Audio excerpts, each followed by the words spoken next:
Is it a fixed rate? It's a fixed rate, right. What's the rate right now for the jumbo?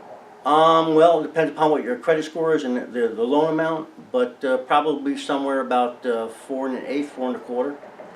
You wouldn't change if the interest rate and you made those payments, that it wouldn't go up, like No. say, yeah, it would stay what it was when you originated the loan. That's correct. That's correct.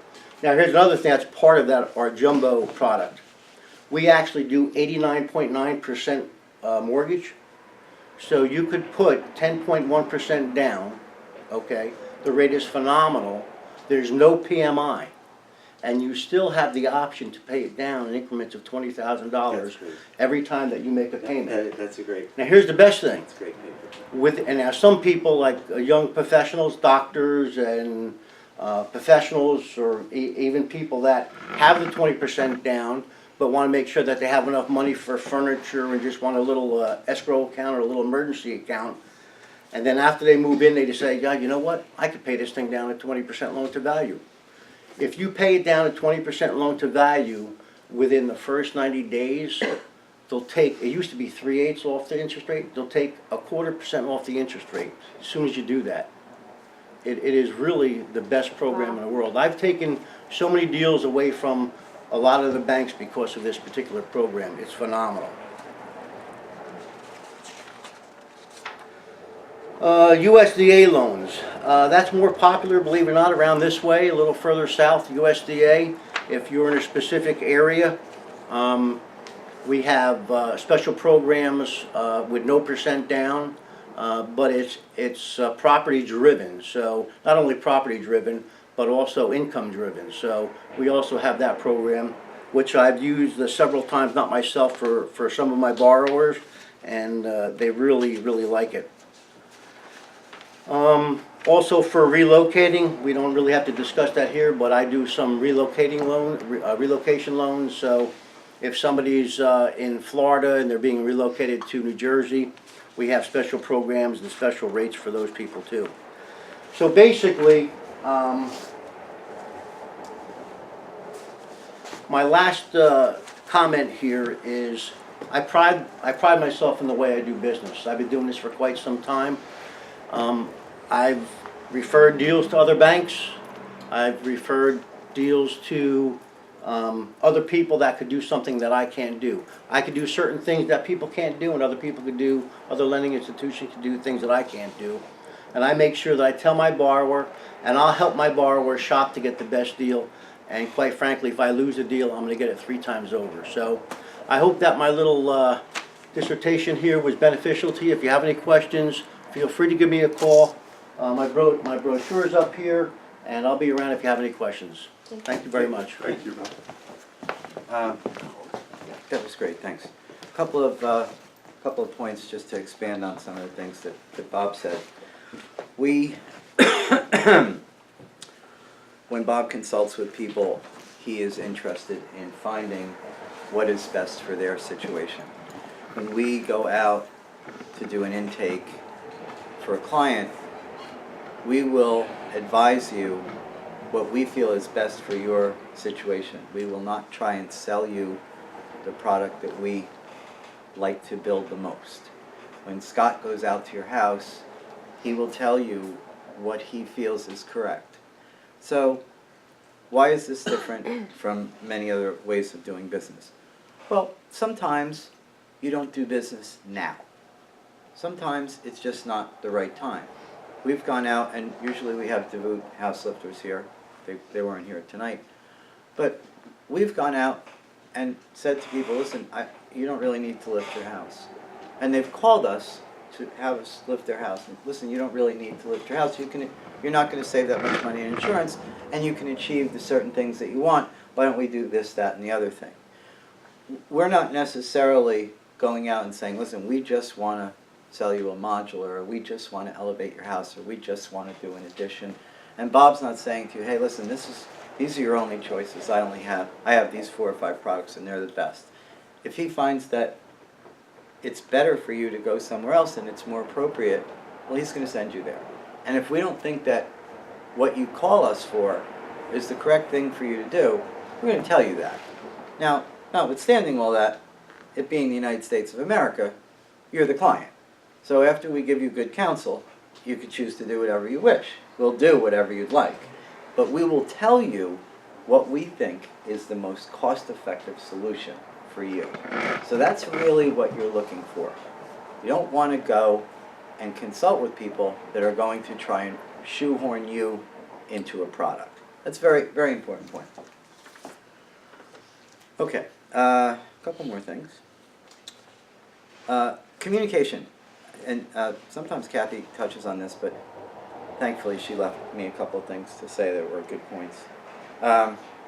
You should be able to, when you retain a builder or a general contractor, you should expect that they will communicate with you in a timely manner in the method that you wish to be communicated with. Now, some people only want to speak verbally and in person. Some people will not speak other than by text. Some people only want to talk on the phone. Some people like email. Some people want to call once a week just to see how things are going. Some people don't really want to hear from you at all until it's time for you to bill. However it is that you are comfortable engaging. If you like to text, you should expect that your builder will text you.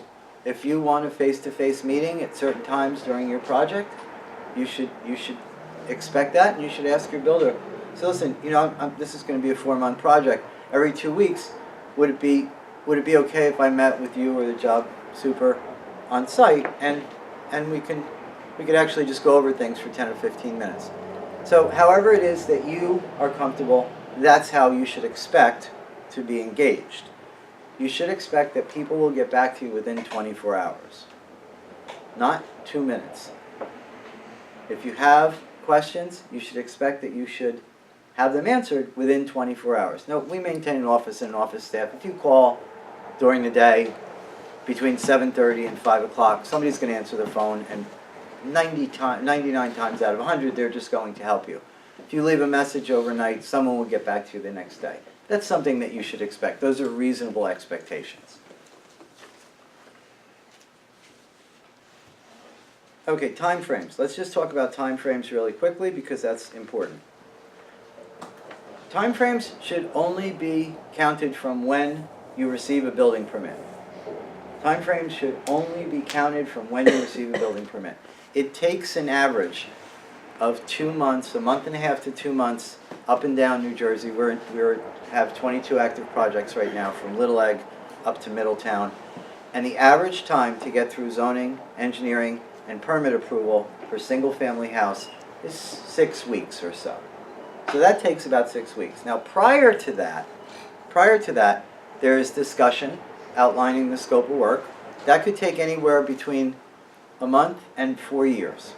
I just signed a client that came to 6 of our seminars, and I first did an estimate for him 4 years ago. That's not as uncommon as one would think. So it's not, there could be a long period of time before a contract is signed.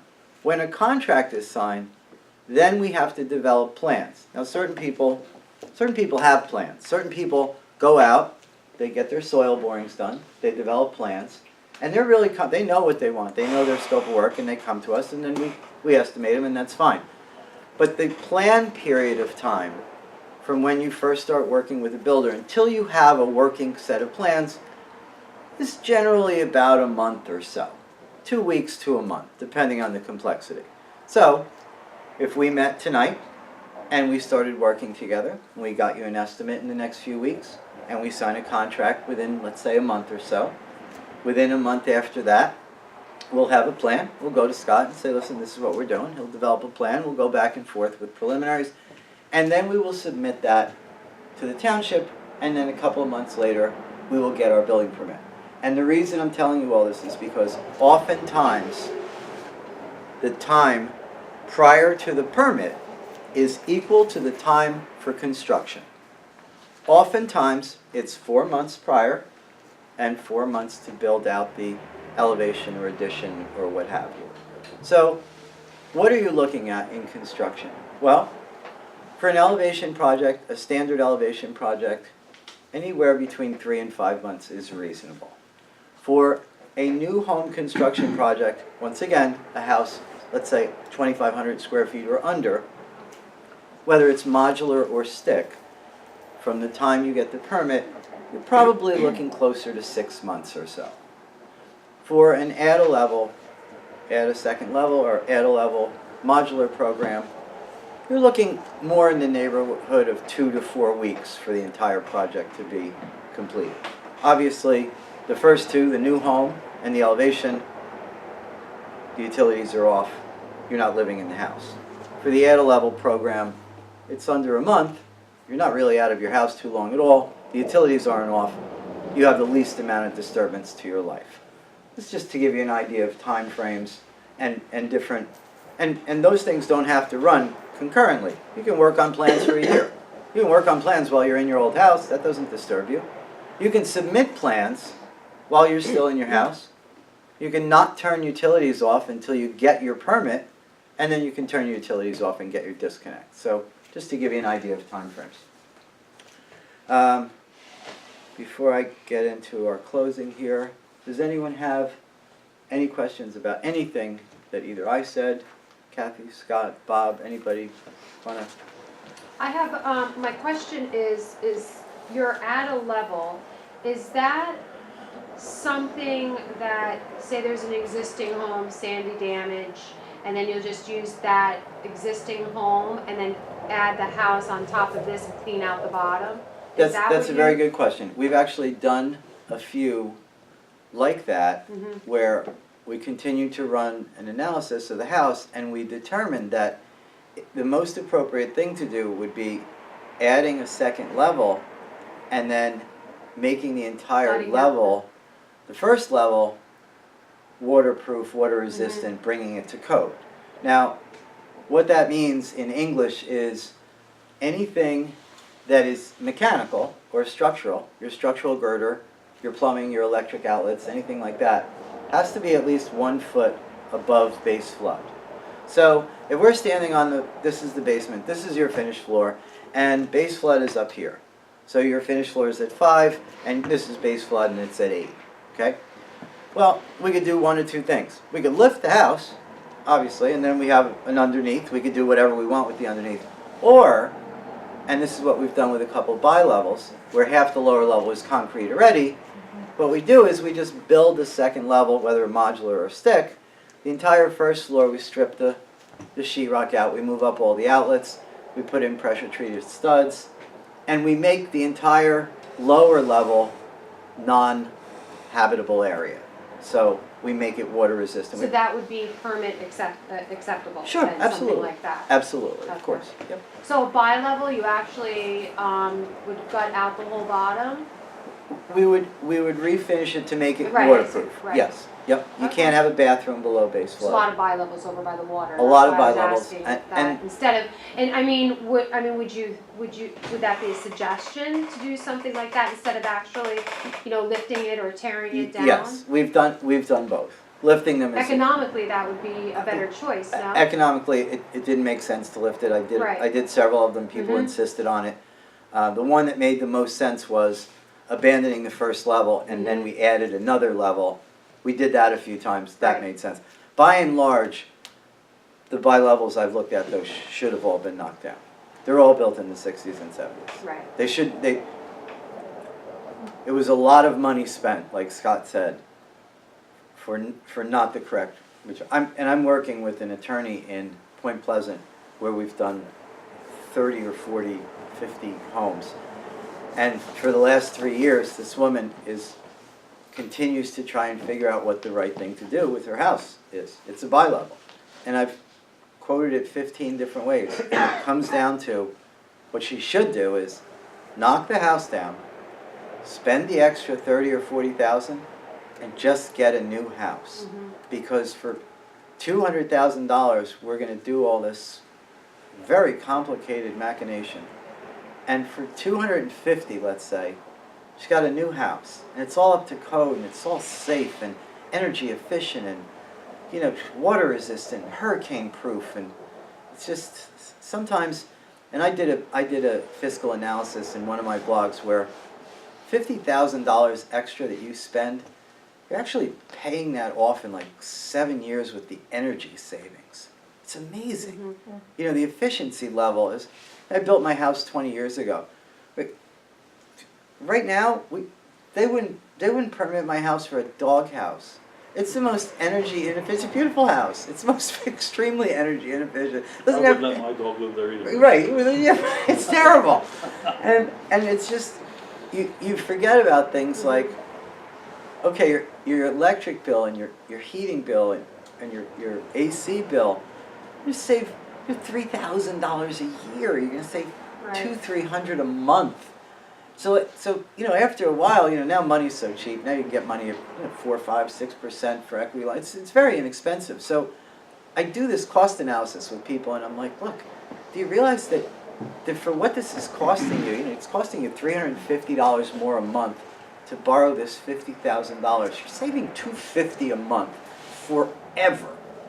So it's really, some houses just shouldn't be lived in. Right. So, and And, then, I mean, with that, is a project like that, would Wells Fargo have a program of like gutting the outside and just adding a level to it? I think it's a renovation loan, right? You I mean, think, it's would that be considered a renovation loan? Well, first of all, we no longer do renovations on it. Oh, okay. However, now wait, no, but because of the experience that I've had, I saw what was coming. I deal with another bank called Newfield Bank down in Newfield, New Jersey. Mm-hmm. And I've filtered so much business to them that it's phenomenal. So I have my construction financing or my renovation financing. In some cases, that works much better than an Ocean First. So we have to see how much equity you have in your house, what your specific needs are, how much the equity is, what's your current interest rate if you have a mortgage. All these things come into play to which direction we're going to go. What about a new purchase, someone who's purchasing something a house is gonna have to be That rented? works very, very well. So what we do Okay. is actually, believe it or not, there's a lot of homes that are sandy victims. There's a lot, That people just walked away from. yes. And for a while, I couldn't do anything. What I did was, I hooked up with Newfield Bank and I said, listen, we're able to do a renovation, we're able to give these people money to do a second level, to do this and do that. Why can't we purchase a home? And we tried it once as, a little project to see whether it work out. I've done about 6 or 7 so far. Oh, that's fantastic. So they buy the home with the construction, Mm-hmm. with construction financing. First of all, Newfield Bank won't do anything unless Wells Fargo gets a commitment and they use our appraisal. As soon as we get our commitment, then they put it through their system. And they just, well, first of all, you have to have 20% of your own funds too. Right, If you don't have 20% of your own funds, you're gonna have to pay PMI, or we can go FHA or VA, but that's not usually the way to go. But if you have 20% equity, or you have 20% to put Set down, down, yeah. it works phenomenal. okay, that's And fantastic. that's where we Okay. secure the lower interest rate for it too. Right, all right, that's fantastic, good news, that's good news. let me just touch on one more thing, and then we'll close for tonight. We'll be here for any questions, so we're not rushing you out. I talk a lot through the years about cost benefit. Most people are familiar with that. It's an accounting term. It's a really appropriate term to use when you're evaluating your renovations or your additions. So cost benefit says how much money are we spending and what are we getting for our money. Now you can get things that are finite, like savings. You could save money on utilities. You can get things that are more difficult to quantify, like quality of life or enjoyment or what have you. Let's make sure that we don't overbuild or overspend for something that we're not going to get the money back for. And a good example is we can give you a really, really nice kitchen for $15,000 and it'll be beautiful. We can give you a really, really nice kitchen for $65,000 and it'll be beautiful. When you sell the house, you're going to get $15,000 back for that $15,000 kitchen, and you're going to get $15,600 back for that $65,000 kitchen. And I'm exaggerating a little, but the point is really well taken. Make really sure that if we're doing vanity projects, they are for you. Make sure that if you are spending more than the median amount on an improvement, make sure that you are doing that for your own enjoyment and don't expect to get the money back. So when we put flooring down, if the average cost of flooring is $3 to $5 a square foot, and you decide that you want Jamaican maple or teak wood and it's $12 a square foot, that's fine. When you go to sell the house, if somebody doesn't happen to really want that wood, that's worth $3 to $5 a square foot. When you put tile on your floor and it's $4, $5, $6 a square foot, or you decide that you want $30 a square foot tile, that's good. Make sure that you really like that tile, because when you go to sell, you're not getting your money back for that tile. When you do a deck, and everybody in the whole block has nice composite Trex or some type of composite material, a nice white vinyl rail, and you decide that you want Ipe from Brazil because it's the hardest wood in the world, and it costs you 4 times because every single hole has to be drilled by hand, and yes, it will last forever. It'll last, you'll be dead a long time and the wood will still be there, but nobody will pay you for it. So as we're evaluating, especially if we're considering investments. Excuse me, but on the flip side, people can also tell when you choose the absolute bare minimum, cheapest, couldn't buy anything less Yes. expensive. Yes. Home Depot, discounted, discontinued. Yes, that is So- correct. That is correct. Now we use as our standard entry level, we use what we consider to be 1 or 2 levels up from a basic builder's grade. So that is our standard. We give allowances accordingly. You can buy a new home from us and not change a thing, and it's phenomenal. It's fine. My only caution is, let's not overspend in an inappropriate manner. Let's just keep in mind, always think to yourself, one day I might want to sell this house. One day I might want to move. One day I might get tired of 20-degree weather and want to go south. And am I going to get the money back for what I put in? That's all. So cost benefit, I think, is really important. All right, folks. Well, if we can help you in any way, certainly give us a call. I hope that we've been helpful, giving you some information. If anyone has any questions or would like to speak to any of us, you're welcome to stick around. And thank you for coming. Thank you. Thank you.